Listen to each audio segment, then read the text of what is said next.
Good afternoon, sir. Good afternoon, sir. Good afternoon, sir.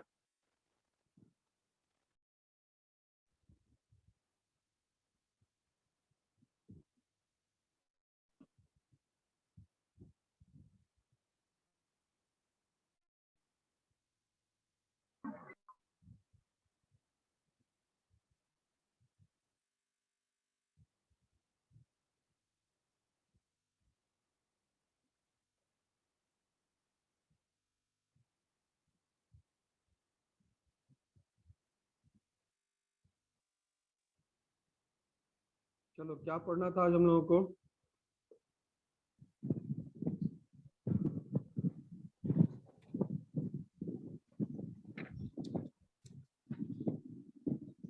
Sir, Keynes consumption function. Keynes,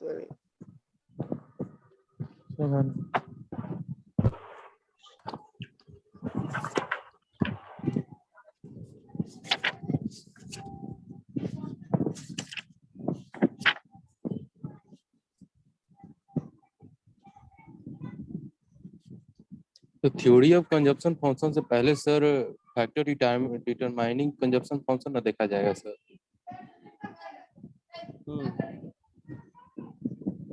और इसमें ज्यादा time नहीं लगेगा क्योंकि इसमें 90% आप बता चुके हैं। Monica, Yes, sir. देखो फैक्टर्स डिटरमिनिंग कंजम्पशन फंक्शन होगा, Yes, sir. है. तो पहले उसको हम लोग पढ़ लेते हैं। Okay, sir. ठीक है, हाँ। पहला पॉइंट बोलो क्या है? Subjective factors. Subjective factors. चलो पढ़ना शुरू करो। Yes, sir. Subjective factors basically underlie and determine the form of the consumption. The subjective factors are either internal or endogenous in nature. They mainly depend upon the personal. क्या कह रहा है? जो subjective factor होगा वो internal है, ठीक है, इंडिजिनस है। इंडिजिनस है या इंटरनल, ये दोनों एक ही है, एक दूसरे का पर्याय है, ठीक है। और जो सब्जेक्टिव फैक्टर्स है वो पर्सन टू पर्सन वैरी करेगा। मेरे अंदर का बिहेवियर कुछ और होगा, मेरे अंदर का थॉट प्रोसेस कुछ और होगा, मेरा परसेप्शन कुछ और होगा, तो मेरा कंजम्पशन बिहेवियर भी डिफरेंट होगा। बाकियों का कंजम्पशन बिहेवियर भी एक दूसरे से डिफरेंट होगा क्योंकि सब अपने आप में इंडिविजुअल है, राइट? चलो पढ़ो, नेक्स्ट आगे पढ़ो। Yes, sir. The mainly depends upon the personal divisions taken by the people. Keynes has listed 8 main motives which compel people to refrain from current spending. They are the motives of precautions, restrain from है ना, foresight. Restrain होगा Monika, restrain, RESTRAIN होगा, restrain. Yes, sir, restrain from current spending. They are the motives of precautions, foresight, calculation, improvement, independence, enterprise, pride, and awareness. क्या मतलब हुआ? ये जो इतना सारा फैक्टर्स केन्स ने बताया कि ये सारे जो फैक्टर्स हैं, ये सारे जो एलिमेंट्स हैं, वो एक इंडिविजुअल को कंजम्पशन करने से रोकते हैं या कंजम्पशन करने के लिए प्रोत्साहित करते हैं, ठीक है। रिस्ट्रेन करना मतलब रोकना, रिस्ट्रेन करने का मतलब क्या हो गया? रोकना। हाँ, तो कौन कौन सा फैक्टर है? सबसे पहला फैक्टर सबसे पहला फैक्टर है सर कैलकुलेशन। सबसे पहला फैक्टर है precaution. Yes sir. Precaution, precaution का मतलब क्या हुआ? अगर कोई कंज्यूमर है, उसकी आमदनी अनसर्टेन है, उसको पता नहीं है कि आगे क्या होगा, भविष्य में क्या होगा, तो जब भविष्य अनिश्चित है, आय की असमानता है, आय अनिश्चित है, तो स्वाभाविक है कि वर्तमान की आय में से वो बचत करने को ज्यादा प्राथमिकता देगा बजाय इसके कि वो वर्तमान की आय में से कंजम्पशन करे। है ना? Yes, sir. Yes. Yes, sir. अगर किसी पर्टिकुलर व्यक्ति को ये मालूम है कि आने वाले समय में भी चाहे कुछ भी हो जाए उसकी सैलरी तो उसको मिलेगी ही, उसके पास एक निश्चित आय का स्रोत है, तो उसको इस बात से फर्क नहीं पड़ता कि वो क्या कंज्यूम कर रहा है, क्या सेव कर रहा है। लेकिन जहां पे वो प्रिकॉशन हो गया, जहां पे उसको ये पता हो गया कि भाई सावधानी बरतना है, आगे क्या होगा नहीं होगा पता नहीं, इसलिए वर्तमान के इनकम में से वो कंजम्पशन कम करेगा, सेविंग्स के ऊपर ज्यादा फोकस करेगा। नेक्स्ट पॉइंट क्या है? Foresight. Calculation. Calculation sir. Calculation. नहीं फोरसाइट प्रिकॉशन भी तो बता ही फोरसाइट दिया तो इसी मैंने। में है ना सर? यस सर, इसी में था सर। हाँ, इसी में उसके बाद क्या है? कैलकुलेशन है सर, कैलकुलेशन। कैलकुलेशन। Calculation. तो कैलकुलेशन में हम लोग क्या करते हैं? हम लोग मतलब गुना जोड़ घटाव भाग करते हैं, देखते हैं, हिसाब मिलाते हैं और जोड़ उसके भाग। हिसाब से खर्च, हाँ जोड़ घटाव करते हैं, उसके हिसाब से खर्च करते हैं। ये कंजम्पशन बिहेवियर, ठीक है। आप भी बाजार जाते हैं तो क्या आप बगैर सोचे समझे, यहाँ पे कैलकुलेशन करने का मतलब सोच समझ के खर्च करना। कोई भी Yes, व्यक्ति, मैं भी बाजार जाता हूं तो बगैर सोचे समझे खर्च नहीं करता हूं, या अगर कभी कभी होता है कि मैंने खर्च कर भी दिया इम्पल्स में आके, तो मुझे बाद में अफसोस आता है कि मुझे ये खर्च नहीं करना चाहिए था। नहीं करना चाहिए सर। तो Yes, sir.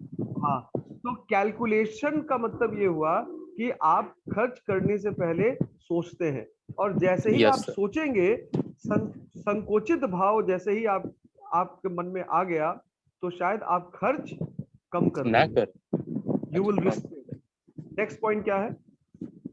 Improvement sir. Improvement.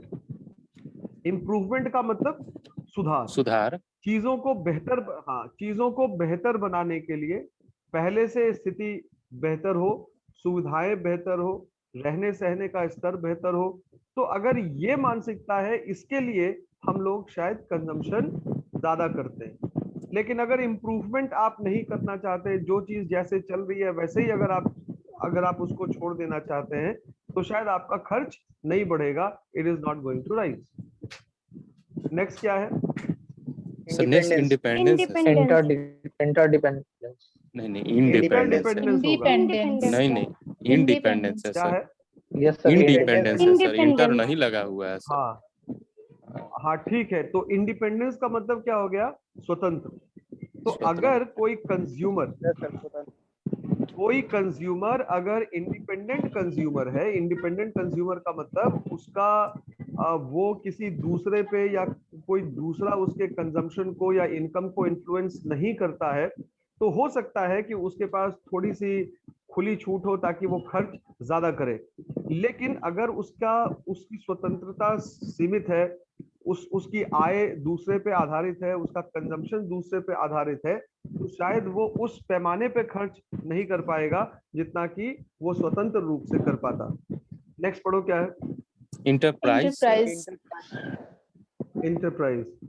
चलो ठीक है, नेक्स्ट ये सब हो गया, बढ़ो आगे, जो इंपॉर्टेंट पॉइंट था हो गया। मोनिका आगे बढ़ो। एवराइज sir pride Yes, and sir. एवराइज मतलब सर लास्ट जो है एवराइज, उसको देखिए। प्राइड, हाँ प्राइड का मतलब वही होता है, प्राइड एंड एवराइज मतलब वही होता है। आपकी जो मतलब जो हम लोग वेबलन इफेक्ट पढ़े थे, वेबलन इफेक्ट Yes, पढ़े sir. थे, याद है? यस सर तो वही Yes, sir. चीज यहाँ पर Yes, sir. Veblen effect. हाँ, वेबलन इफेक्ट का मतलब भी यही हुआ कि जहाँ पे आप अपने प्राइड के लिए कंजम्पशन करते हैं, जहाँ पे आप अपने मतलब स्टेटस के लिए कंजम्पशन करते हैं, वहां पे आप कंजम्पशन ज्यादा करेंगे, आपको फर्क नहीं पड़ता कि आपके पास क्या इनकम है नहीं है। लेकिन जहाँ पे आप प्राइड वगैरह या स्टेटस सिंबल वगैरह के लिए कंजम्पशन नहीं करते हैं, तो वहां पे आप कंजम्पशन से अपने आप को रिस्ट्रेन करेंगे। चलो पढ़ो आगे, next. Yes, sir. In addition to these factors, Keynes has also added a list of motives which leads to consumption. We could also draw up a corresponding list of motives to consumption such as enjoyment, short-sightedness, generosity, miscalculation, ostensions, and extravagances. हाँ, आगे पढ़ो। ये सब हो- Yes, sir. Sir, next objective आ गया, मतलब next point है objective factors. हाँ ठीक है, पढ़ो। Objective factors are those which depend on merits and facts. In this case, personal factors will not come into picture. The following are some of the important objective factors which influence consumption: distribution of national income, fiscal policy, money income, real income, price and wage level, changes in taste and fashion, changes in expectations, wind flow, gains and losses, the level of consumer indebtedness, attitude towards thrift, देखो liquid आराम, assets. चलो चलो चलो चलो, ठीक है, चलो ठीक है मोनिका। इसमें बहुत सारा ऐसा पॉइंट्स है, बाकी सब तो समझ में आया होगा। कुछ पॉइंट्स है, जैसे मैं बता दूं, रियल इनकम और मनी इनकम। रियल इनकम और मनी इनकम क्या हुआ? Yes, real sir. Income, money income. Money income का मतलब हुआ कि केवल आपको जो सैलरी मिलती है, वो जो आपको मॉनेटरी फॉर्म में मिला, वो हो गया मनी इनकम। रियल इनकम का मतलब होता है कि आपको आपकी टोटल क्या क्या, मतलब न केवल मनी इनकम बल्कि उसके साथ साथ और भी जो सुविधाएं आपको मिलती है, जैसे रहने के लिए अगर आपको घर मिल रहा है, या उस घर में आपको गार्डनर मिल रहा है, या आपको एक कुक मिल रहा है, फ्री इलेक्ट्रिसिटी मिल रही है। तो ऐसी ऐसे हालत में जब आपका रियल इनकम देखते हैं, तो रियल इनकम भी आपके कंजम्पशन को डिसाइड करता है कि भाई हमको कितना खर्च करना चाहिए। मनी इनकम भी डिसाइड करता है। फिस्कल पॉलिसी किस तरीके से डिसाइड करती है? फिस्कल पॉलिसी में जैसे टैक्स वगैरह हो गया, तो अगर सरकार टैक्स ज्यादा ले रही है तो हमारे पास डिस्पोजेबल इनकम कम होगा, हम खर्च कम करेंगे। लेकिन अगर सरकार की फिस्कल पॉलिसी के तहत सरकार हम लोगों से टैक्स कम ले रही है, तो मेरे पास डिस्पोजेबल इनकम ज्यादा बचेगा, परचेजिंग पावर ज्यादा होगा, हम खर्च ज्यादा करेंगे, कंजम्पशन ज्यादा करेंगे। तो यही सारा फैक्टर्स है। और क्या था रियल इनकम मनी इनकम के बाद? सर लिक्विड एसेट है। Price and wage level है, changes in taste and fashion. बस रुक जाओ आराम आराम से। प्राइस एंड वेज लेवल, ये भी तुमको समझना पड़ेगा। प्राइस एंड वेज लेवल, मान लीजिए कि आपकी इकोनॉमी में महंगाई ज्यादा है, इसको समझिएगा, महंगाई ज्यादा है, इन्फ्लेशन है, और मेरा वेज लेवल उस इन्फ्लेशन के साथ नहीं बढ़ा। अगर मेरा वेज लेवल उस इन्फ्लेशन के साथ नहीं बढ़ा, तो क्या होगा? अगर मेरा वेज लेवल प्राइस बढ़ने के साथ साथ उस प्रोपोर्शन में नहीं बढ़ा, तो इसका इफेक्ट ये होगा कि मैं कंजम्पशन कम करूंगा, क्योंकि मेरा मतलब एक ही दो प्रोडक्ट को कंज्यूम करने में ज्यादा पैसा खर्च हो रहा है। लेकिन वहीं अगर इसके अपोजिट मेरा वेज लेवल भी इकोनॉमी के प्राइस लेवल के साथ बढ़ता है, तो उसका मतलब ये होगा कि मैं अपने इनकम को आसानी से, मैं अपने वेजेस को आसानी से खर्च कर पाऊंगा। उसके बाद है डिस्ट्रीब्यूशन ऑफ इनकम, भी एक पॉइंट था। डिस्ट्रीब्यूशन ऑफ इनकम की, अगर आपके देश में आय की असमानता है, आय के वितरण में असमानता है, मतलब कुछ लोगों के पास आमदनी जाके सिमट गई, कुछ के पास आमदनी नहीं है या कम है, तो जिसके पास आमदनी ज्यादा है वो लोग ज्यादा डिमांड करेंगे in respect to those who are having lesser income. तो आपकी इकोनॉमी में इनकम का डिस्ट्रीब्यूशन क्या है, ये भी बहुत हद तक ये इंश्योर करता है कि आपकी इकोनॉमी में कंजम्पशन का लेवल क्या होगा। एक है लिक्विड एसेट।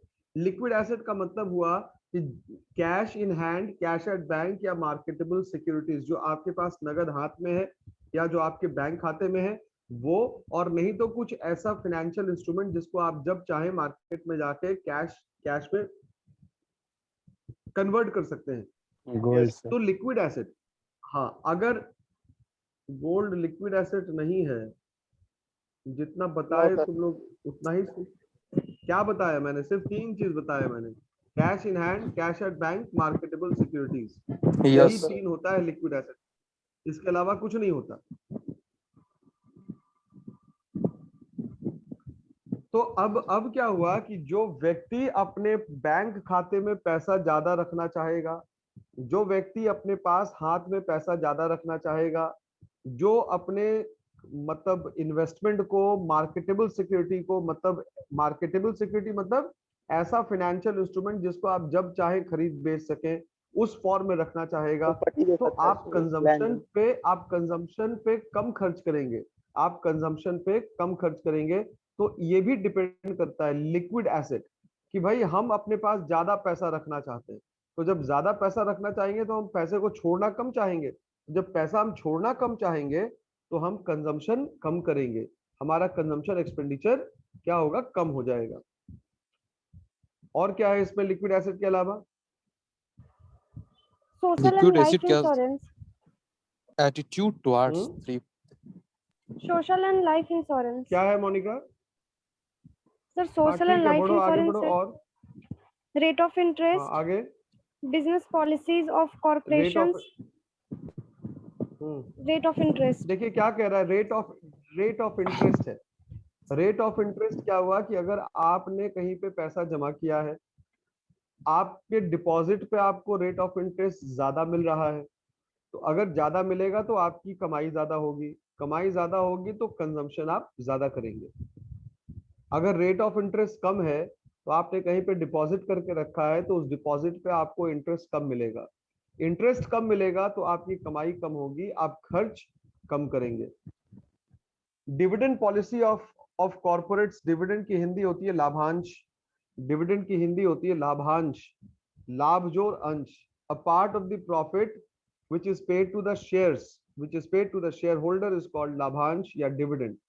तो अगर कोई कंपनी है जो इस पॉलिसी को फॉलो करती है कि वो अपने प्रॉफिट का ज्यादा से ज्यादा हिस्सा या बड़ा से बड़ा हिस्सा डिविडेंड के तौर पे डिक्लेयर करेगी, और किसी ने उस कंपनी के शेयर को खरीद के रखा है, तो उस कंपनी को क्या मिलेगा, उस शेयर होल्डर को कंपनी की तरफ से पैसा ज्यादा मिलेगा, उसकी कमाई ज्यादा होगी, उसकी आमदनी ज्यादा होगी। तो जब उसकी आमदनी ज्यादा होगी तो वो कंजम्पशन पे खर्च ज्यादा करेगा, तो जब वो कंजम्पशन पे खर्च ज्यादा करेगा तो आपकी इकोनॉमी में कंजम्पशन एक्सपेंडिचर बढ़ जाएगा। नेक्स्ट क्या है? Yes, sir. Demonstration effect and change in expenditure, installment buying, demonstration etc. Effect, demonstration effect तो पता ही है ना, क्या होता है डिमॉन्स्ट्रेशन इफेक्ट? किसी चीज का प्रचार, तो किसी चीज के प्रचार को देख के, Yes, किसी sir, चीज right. के एडवर्टीजमेंट को देख के, या दूसरे को उस वस्तु को प्रयोग करते हुए देख के आप उससे अगर प्रभावित हो जाते हैं कि भाई हमको भी ये गुड्स को कंज्यूम करना है, इस गुड्स को परचेज करना है, तो आप डिमॉन्स्ट्रेशन देख के जब आप कंजम्पशन करते हैं, जब आप जब कंजम्पशन को बढ़ाते हैं या घटाते हैं, तो इसको कहते हैं डिमॉन्स्ट्रेशन इफेक्ट।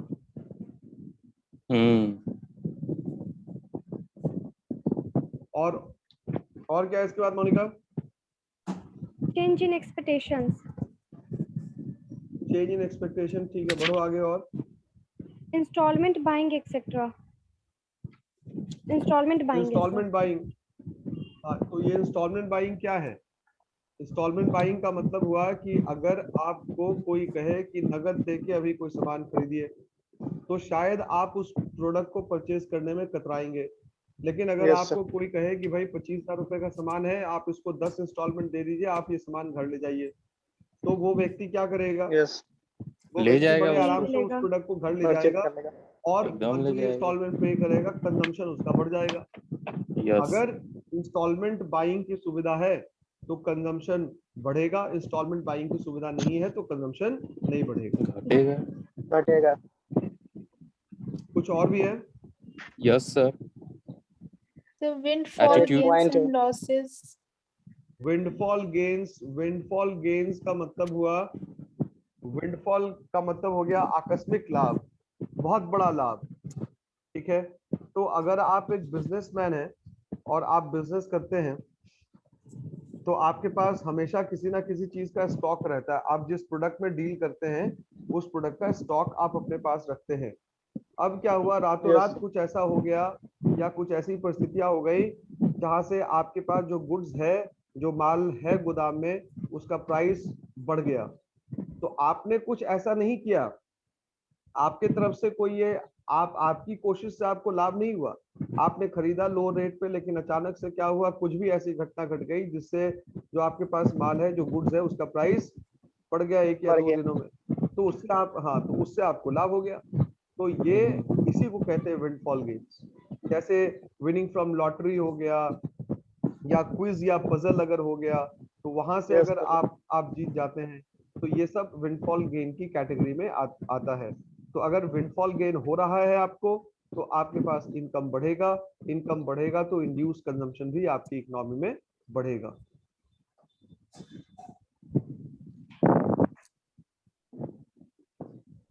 Roll number 5।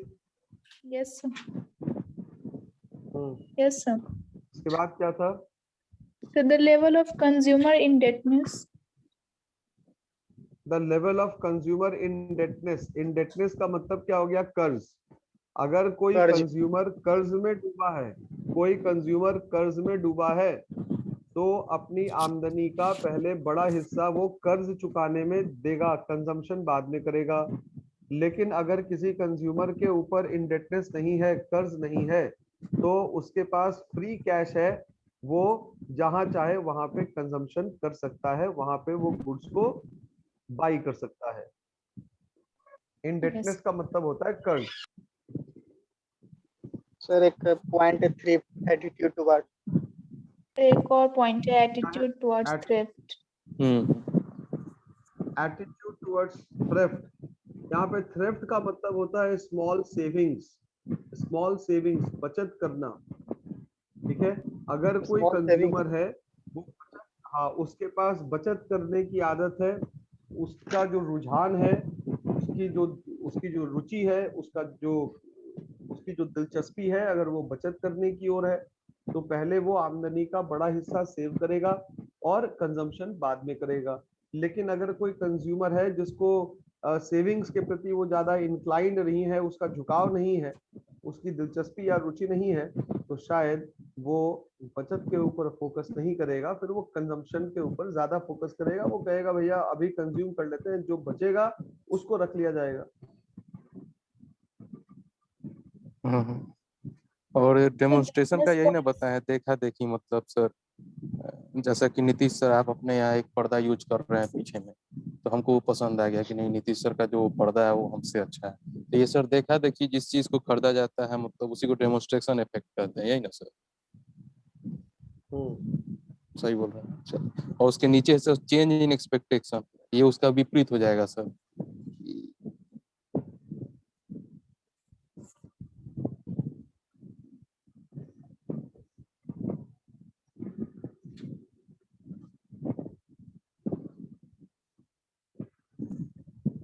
निशा, इसके बाद क्या है? The business policies of corporations. Business policy, इसको कुछ एक्सप्लेन क्या है, किस सेंस में है, या कुछ सिर्फ ऐसे ही लिख दिया, केवल पॉइंट है? Yes, sir, सिर्फ point है. Point है देखो, sir. Business policy of corporation, business policy of corporations में है क्या कि इसमें बिजनेस पॉलिसी, अगर कोई कंपनी है, वो उसकी पॉलिसी रहती है कि कंज्यूमर्स को वो अपने प्रोडक्ट की ओर अट्रैक्ट करे। तो अगर कोई बिजनेस अपने प्रोडक्ट की ओर या अपने सर्विस की ओर अपने कस्टमर्स को अट्रैक्ट करती है, तो वहां पर कंजम्पशन ज्यादा होगा। अब हो सकता है वो बिजनेस पॉलिसी के तहत कुछ ऑफर्स लेके आए, या प्राइस रिडक्शन करे, या कुछ एडिशनल प्रोडक्ट दे उसके साथ, कुछ भी हो सकता है। तो वहां पर जो बिजनेस पॉलिसी होगी, बिजनेस पॉलिसी के आधार पे भी कंजम्पशन इन्फ्लुएंस होता है। Yes. इसके बाद का टॉपिक क्या है निशा? देखो, सब ऑब्जेक्टिव फैक्टर्स के बारे में लिखा हुआ है, read कर देखिए. ये तो हो गया ना पूरा? नहीं, एक Yes, चेंज sir, इन फिर last एक्सपेक्टेशन में है भी सर, कुछ. उसको देख लीजिए तो। अरे पॉइंट नंबर 15 बोलो, चेंज इन एक्सपेक्टेशन, और क्या है वही change in expectation? Change in expectation का मतलब हुआ कि कंज्यूमर का जो अनुमान है, वो जो अनुमान या अपेक्षा, उस अपेक्षा के ऊपर भी निर्भर करता है कंजम्पशन।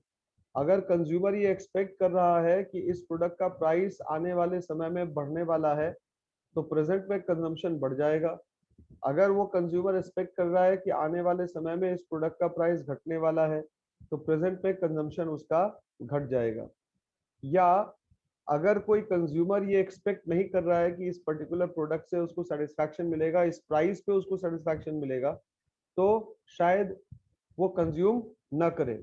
लेकिन अगर कोई कंज्यूमर है जिसको लग रहा है भैया इतने ऊंचे प्राइस पे भी अगर हम कंज्यूम करेंगे तो मुझे सेटिस्फैक्शन मिलेगा, तो वो कंज्यूम करेगा। तो ये कंजम्पशन के इंडिविजुअल और एक्सपेक्टेशन दोनों के ऊपर है, यानी कि ये सब्जेक्टिव फैक्टर की भी कैटेगरी में जा सकता है। ये मतलब किसी Yes. प्रोडक्ट से जो एक्सपेक्टेशन होगा, किसी प्रोडक्ट से जो एक्सपेक्टेशन होगा वो कंज्यूमर टू कंज्यूमर वैरी करेगा।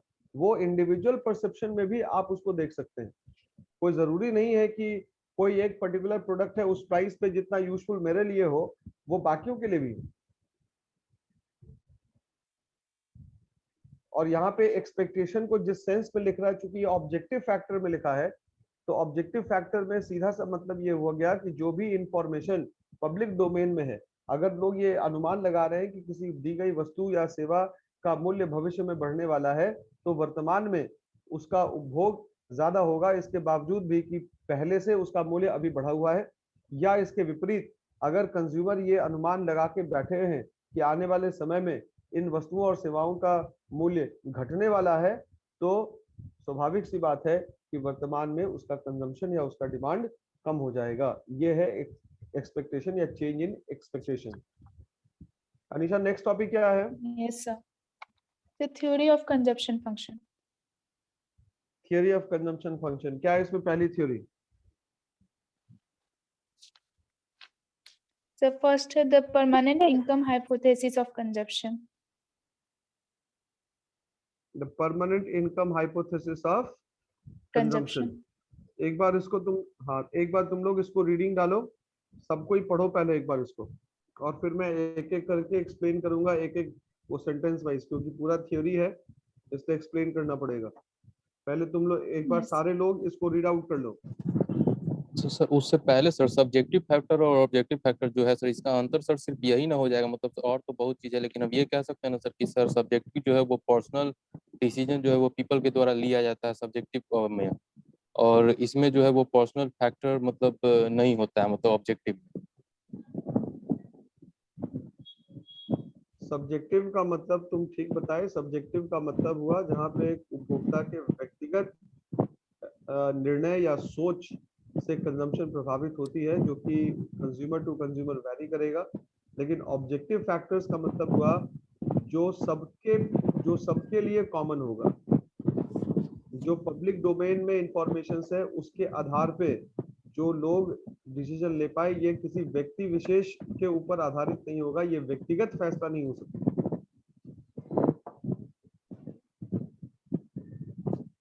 Yes.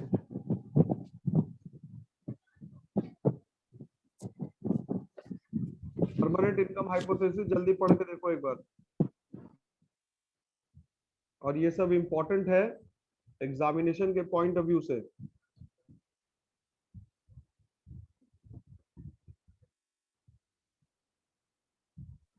Excuse me, sir. Sir, the permanent income hypothesis के पहले है the absolute income hypothesis. तो वो भी पढ़ना हो? नहीं, एब्सोल्यूट को छोड़ दो। Okay, sir.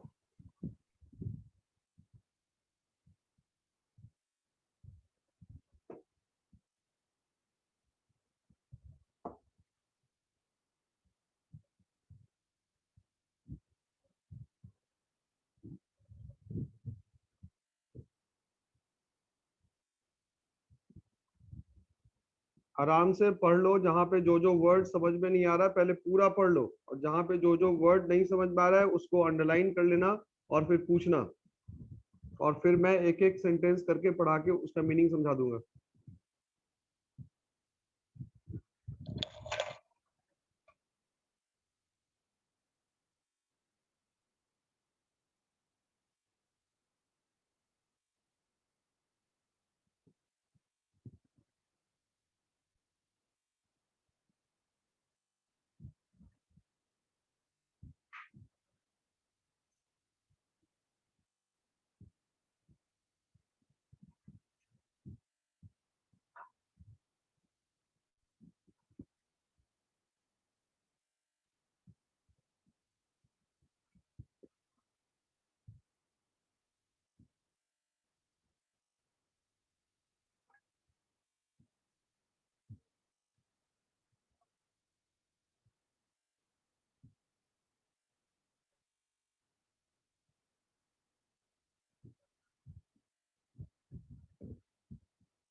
तुम हेलो हेलो चुप रे सर है। यस सर, आपकी आवाज आ रही है।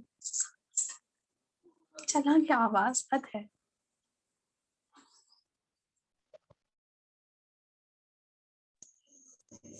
भगवान अब हमको बचाइए बस।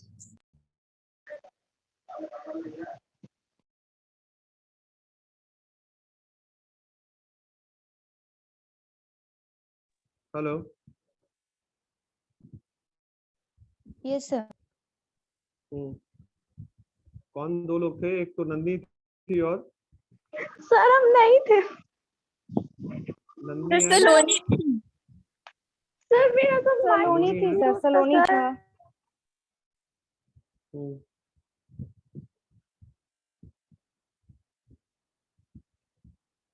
मैंने सबको म्यूट किया हुआ था, फिर भी how how come you were talking? लोग म्यूट नहीं थे क्या? No sir.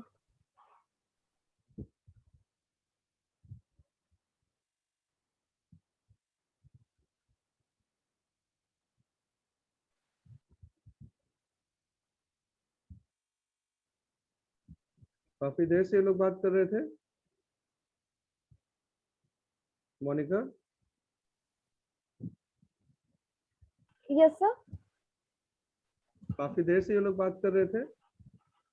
नो सर, अभी थोड़ी देर पहले ही उनका साउंड आया था।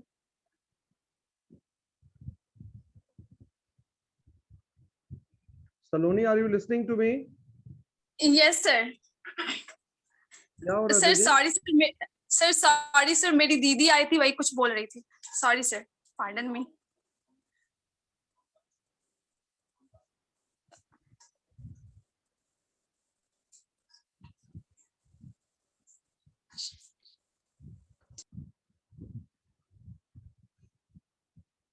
तुम लोग को पता है रिकॉर्डिंग पे है, ठीक है? मतलब थोड़ा सा ध्यान दिया करो ना ये सब चीज का। Yes, sir.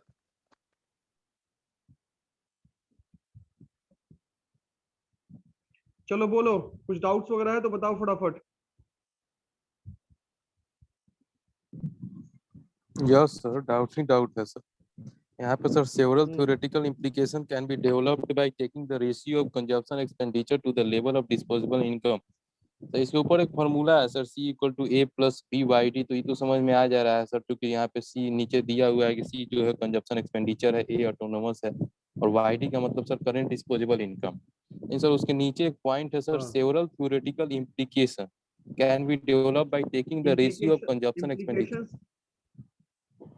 इम्प्लीकेशंस का मतलब इफेक्ट, इम्प्लीकेशंस Yes, का मतलब इफेक्ट, प्रभाव। तो कह रहा है कि several theories can be developed, theoretical implications can be developed by taking the ratios। Ratio दो चीजों का रेशियो, पहला कंजम्पशन एक्सपेंडिचर का और दूसरा डिस्पोजेबल इनकम का। रेशियो किसका किसका लेना है? रेशियो लेना है कंजप्शन कंजम्पशन एक्सपेंडिचर का एक्सपेंडिचर का और डिस्पोजेबल का, इनकम। और दूसरा किस चीज? Disposable income. तो कंजम्पशन एक्सपेंडिचर को याद करो, हम लोग पढ़े थे consumption expenditure C is equal to C bar plus beta Y, यही पढ़े थे ना? Yes, sir. Yes, Yes, sir. sir. Yes sir, yes sir, beta Y, अब ये बीटा वाई का मतलब क्या हुआ? बीटा वाई का मतलब हुआ मतलब ये Induced इंड्यूस्ड